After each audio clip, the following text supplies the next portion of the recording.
Good morning, everyone. I'm Jessica, and 3 years ago, I was lost. I felt like I had no purpose other than doing everything for everybody else while doing nothing at all for myself.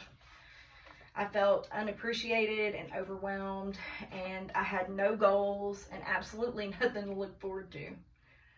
I also was really resentful towards my husband because he was out there living his life, getting to listen to the radio on the way to work and getting coffee with coworkers and going for drinks after the business meeting, while I was confined to the house with crying babies, dirty diapers, and piles of laundry everywhere. Because of traditional gender roles and thinking, I had decided to become a stay-at-home mom because I thought that I was doing what was best for my kids. However, one day I was reading and I came across a story that I know that all of you guys have heard before. But I'm going to tell it again because it pertains to why women should work. Imagine that you're on an airplane and all of a sudden the cabin pressure is lost and the oxygen mask comes down. Who do you put the oxygen mask on? Do you put it on yourself first, or do you put it on your child sitting next to you? Many people say that they would put it on their child first, that you should always take care of your children first. You should always put your children before yourself. Save your child first. But that's just not the case. That's not true. Professionals will tell you that you should always put the oxygen mask on yourself first, because if you are incoherent or if you pass out from not having that oxygen mask on, then how are you going to take care of the child that you love that's next to you? So really, even though I thought that I was making the right decision for my kids by giving up my career to stay at home with them, it actually turned out to be the worst decision that I ever made. I was no longer taking care of myself, so I no longer was able to give them the best part of me. Today, I'm going to provide you with evidence to show you guys that women should continue to work after they have kids. First, we're going to discuss how mothers who continue with their careers show superior physical and mental health compared to the mamas that stay at home. Next, we're going to discuss how children benefit from having a working mother, and it can help them thrive in their adult lives. And last, we're going to discuss how the family benefits from having that extra income. First, let's discuss evidence that proves that women who continue to work after having children show superior physical and mental health compared to the mamas that stay at home. In the peer-reviewed academic journal, the Journal of Health and Social Behavior, Dr. Adrienne Freck, who is known for her work on family dynamics, gender roles, and work-family balance, tells us that women who work a full-time job show higher levels of self-esteem, self-efficiency, better health, and economic security. Also, in another peer-reviewed journal, the Family Journal, Dr. Heather Bean, who is a professor of applied psychology and counselor education at the University of Northern Colorado, writes that women that stay at home with the kids struggle with identity issues of loneliness, self-worth, and depressive symptoms. Also, in a study that was performed by Bean, women felt like that they were not supported or appreciated by their partners, and that they had to give up their goals and passions, and because they had no time at all for themselves to go and do those things. 4 out of the 5 women that were interviewed felt like that they had lost their meaning and their purpose in life. And I know personally that when a woman is struggling with her physical and mental health, that she cannot give her best self to her family. There's also a saying that goes, if the mom isn't happy, then nobody in the house is happy, and I firmly believe in that. Next, let's discuss the evidence that proves that children benefit from having a working mom and thrive in their adult lives because of it.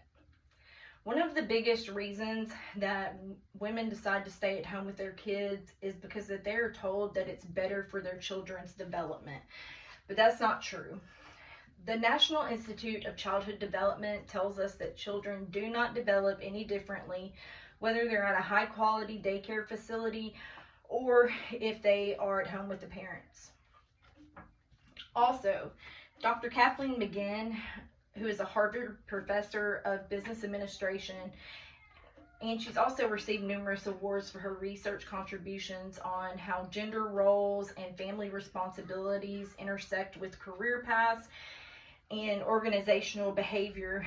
Believes that her research shows that the mother working outside the home benefits the family economically, the mother professionally and emotionally, and the kids by showing them that the contributions at home and at work are equally valuable.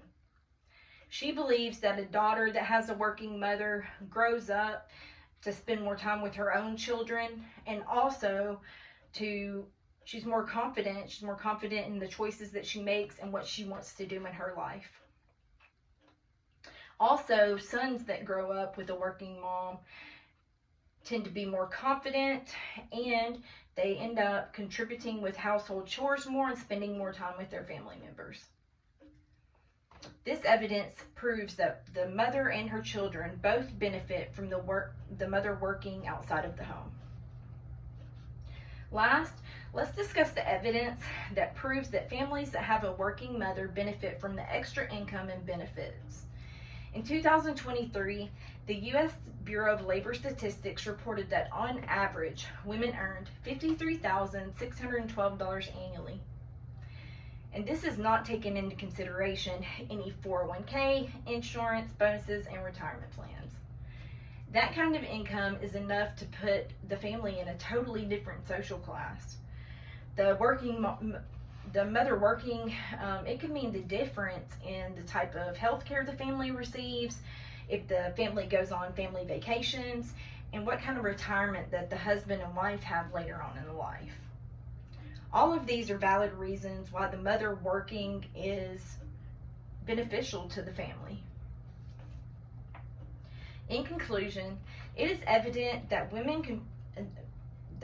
continuing to work after having children not only provides individual fulfillment, but it also profoundly impacts the well-being of both mothers and their families. Dr. Adrienne Freck told us that women who work a full-time job have higher feelings of self-worth, economic security, and better health.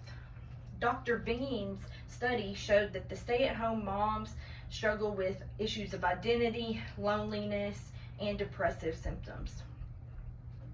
Think back to that airplane metaphor that I gave you guys earlier. Women must prioritize their physical and mental health, because if they don't, then they're not going to be able to take care of their children properly. We cannot give to our children if we're trying to give from an empty cup. Also, we learned from Dr. Kathleen McGinn that having a working mom benefits our children and it helps them thrive in their adult lives. McGinn's research shows us that a working mother fosters a culture of equality and shared responsibility in the household that follows the children through their adult lives.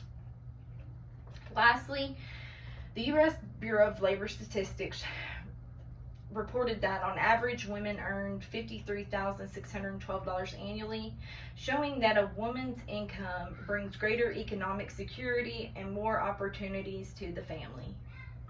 Today, we have seen that the traditional narrative of sacrificing one's career for the sake of motherhood is outdated and detrimental. Women should continue to work after having children, as the benefits are evident. Through our firsthand experiences and research, please join me in advocating for women to continue to work after they have kids, for women's rights and aspirations, so that we may have stronger, healthier families. Let us leave here today supporting mothers in their professional endeavors and recognizing the invaluable contributions they make both at home and in the workplace. Thank you guys so much.